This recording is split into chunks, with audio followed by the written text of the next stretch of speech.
Hey guys, welcome back to my channel. Today I'm using the Morphe x James Charles palette. I'm doing a colorful cut crease today, so I'm taking my primer, which is the MAC Paint Pot in the shade Painterly. This is going to help with the longevity of our eyeshadow. It's going to get rid of any veining we have going on, and it's also going to help with the blendability of our eyeshadows. Now this is a primer that James does recommend with his palette and everything, so I thought it'd be best, but if you don't have MAC Paint Pot, then you can simply use concealer.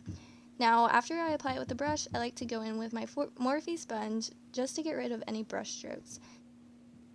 So now I'm taking the shade 518 on my packer brush. This is a bright orange shade, and I'm just going to pack this all over the lid. And you don't want to go in trying to blend the shadow right away because it'll end up really patchy. And right now we're not too worried about pigmentation, but you do want to make sure that you have a good strong base that isn't patchy in any areas. So now I'm just trying to match up the shape on both eyes and also make sure that there's no patchy areas going on. So after that, I'm going to be adding the shade Rusted to the outer corners. It is a burnt orange shade. I'm just taking it on the back of my brush. I'm just going to apply it very messily because afterwards we're taking a big fluffy brush and going into the shade Tomb, which is a very fair yellow shade. Now, like I said earlier, you don't want to worry too much about pigmentation because this step right here will get rid of the vibrancy that our eyeshadows are supposed to have. As you can tell, my eyeshadow already looks way more pastel than it was, but don't worry because you're just trying to get everything smoothed out and blended. We can go back in and pack down the shadows more, that way we get the color payoff that we want. So I'm just making this very blown out. I'm not too worried about how far I come up or anything because you can just kind of hide that with your brow bone highlight. Now after I do get it all blended, I'm going to pack down Rusted on the outer corner. I'm just using this packer brush to kind of blend it out. And then I'm also going in with a fluffy brush, and I'm taking the tiniest bit of Rusted on the brush to help further blend this out. Now adding a little bit of the same shade to the fluffy brush, that's going to help keep the pigmentation of our eyeshadow. I'm just going to do the same thing afterwards. For our inner corner, I'm going to pack on 51A, and then I'm going to also take it on that fluffy brush and very carefully kind of blend out over there.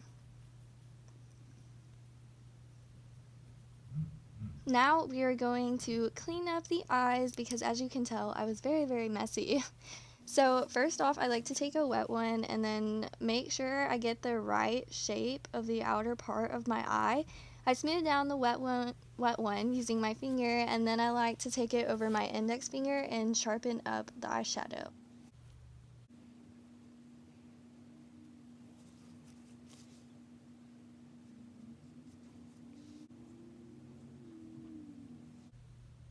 So afterwards, I'm going to actually cut the crease now.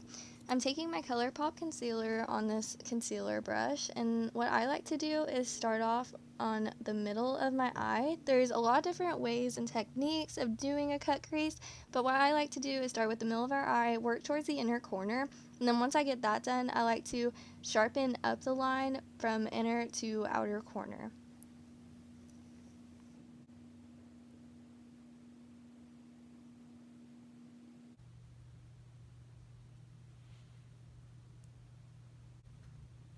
So I'm taking my Shan XO palette and I'm using this peachy shade. This is going to go over the top of the concealer. Now there is a peachy shade in the James Charles palette called Literally, but that is just a topper eyeshadow, so I wanted something that was going to be more pigmented. After I use my finger, whenever I get closer to the cut of the crease, I'm going to take a brush, put on the eyeshadow on the brush, and then spray it with my Morphe spray. Now, if you don't have any setting spray or anything like that, what you can do is actually wet the brush down with water and then take the eyeshadow and pop it on your eye. After I do that, then I'm just going back and forth between my finger and that shader brush to help blend out the other end of our cut crease.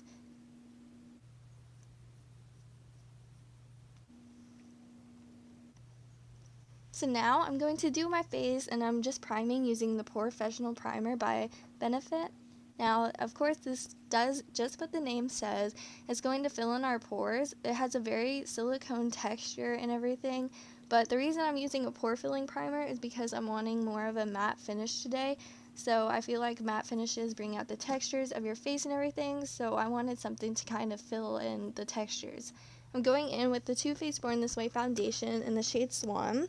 This is a matte, or it's not really a matte foundation, but it does have more of a satiny finish and stuff.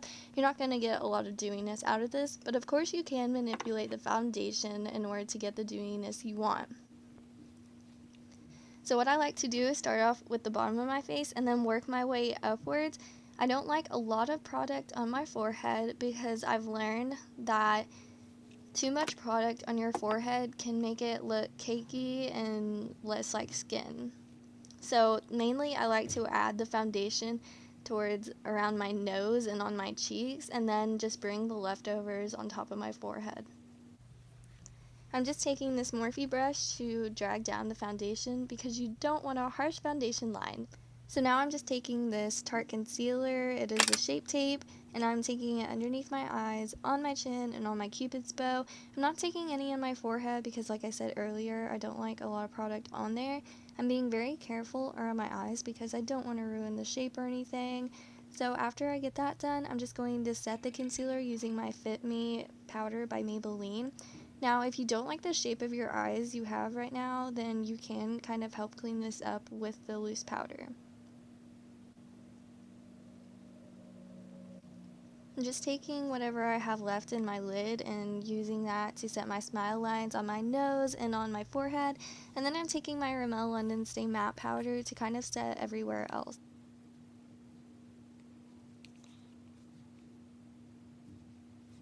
And then I like to just kind of wipe away the excess powder that I had left from the loose powder. To kind of warm up my face, I'm going in with the butter bronzer. Now this smells so good. If you had a Beach Barbie growing up, then you know exactly what this smells like. Now I'm just taking this on my jawline as well as the hollows of my cheeks. I'm going to further deepen up the hollows of my cheeks using the Take Home the Bronze by The Balm, and this is in the shade Oliver. This is a nice kind of neutral contour shade that I like to use also between my eyebrows and hairline. If you watched my first video, you know that's one of my favorite spots to contour. And then I'm just kind of taking the leftovers on top of my forehead. Now I'm just taking this eyeshadow brush to kind of add a little bit warmth on my nose and underneath my lip. For blush, I'm going in with my Pixie by Petra blush in the shade Beach Rose.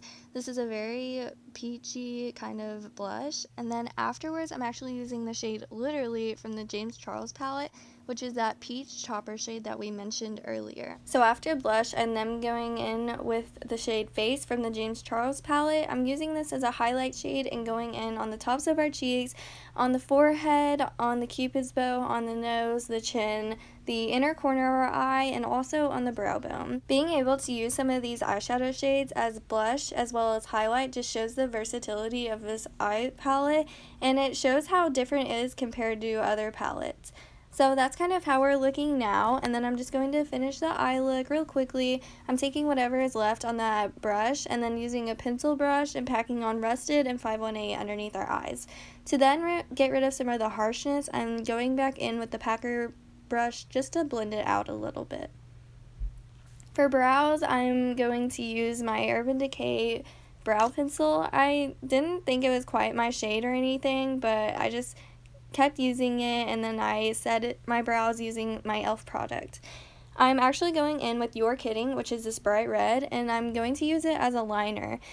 I'm kind of winging it out and stuff, and I didn't want this to be really harsh or anything. I kind of wanted it to just flow with the cut crease, so I'm then taking that packer brush to blend out that wing. So now it is time to set our face. I'm just using this Morphe setting spray, and then I'm going to apply some mascara. I'm going to be using the Roller Lash by Benefit. I love this mascara to death. It is so good, and it keeps my lashes curled all night long. And then I'm going to quickly apply some underneath my eye. So for lashes today, I'm going to be using my Iconic Light by the House of Lashes from Sephora's brand. Now I'm just going to make sure it's the right size and stuff and the right length. If you are going to trim your lashes, make sure you trim from the outer part of the eye. And after I apply some glue to my eyelash, I just set it down and then I focus on my lipstick while the lash glue is drying. I'm just applying this Tarte liquid lipstick. I have no clue what shade this is and stuff because it's a sample and it doesn't say, but it is a good peachy nude and I thought it would complement this eye look very well.